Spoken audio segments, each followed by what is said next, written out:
Don't forget to subscribe and leave a comment on this video saying I subscribed. Let's get into it.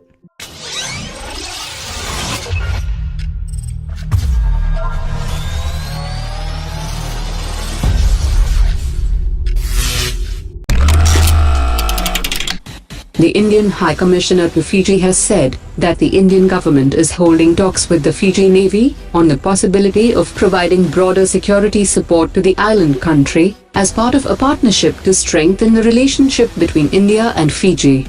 Indian naval ship INS Sahyadri was on a visit to the island nation after participating in the Rim of the Pacific exercise in Hawaii. According to latest reports, 3 Indian manufacturers have been shortlisted by the government for the procurement of 72,400 rifles and 93,895 carbines for the Indian Army. The request for proposal were given to 12 companies, out of which only 3 companies have been shortlisted after extensive trials. The 3 companies are as follows: Punch Lloyd, which already has a joint venture with Israel, MKU Limited with Thales of France, and Caracal of United Arab Emirates, and Reliance with S&T Motif of South Korea. The Empowered Committee is expected to give its final report by the end of this month, and the commercial bids are likely to be opened by early October. Turkey and Pakistan had signed an agreement for the sale of T-129 helicopters, which is expected to be the biggest export deal of the Turkish defense industry. According to latest reports, the deal for T-129 helicopters has hit a roadblock, as Turkey will need US export licenses in order to materialize the deal. The problem is related with the American manufactured parts, for which Turkey will need US export licenses in order to materialize the deal.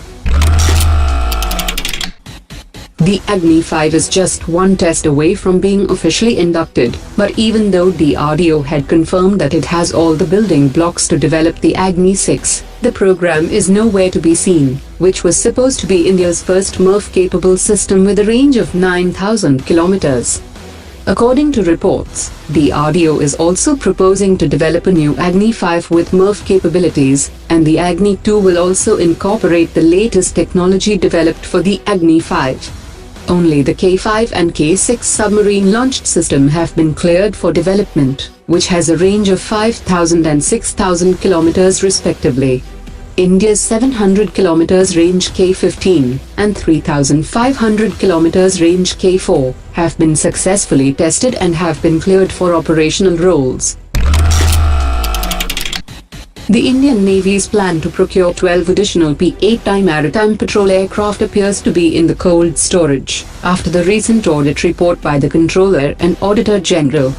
The report has strongly disapproved the Congress government for ordering 8 maritime patrol aircraft for $2 billion from Boeing, despite it was priced higher than the competing Spanish manufacturer. An Indian Navy official has said that there is a concern that further procurement will now be delayed, which has been the case in the past aviation purchases.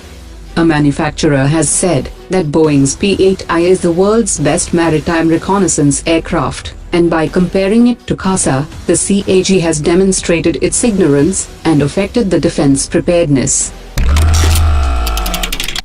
ISRO Chairman Dr. K. Sivan has said that the mission to send an Indian astronaut into space for the first time will create 15,000 jobs. An Indian astronaut will be sent 400 kilometers into space for about a week for carrying out a number of experiments. The Indian Air Force will select the astronauts for the mission, and ISRO will train the crew for the program. He also expressed confidence that the agency will complete the mission before 2022.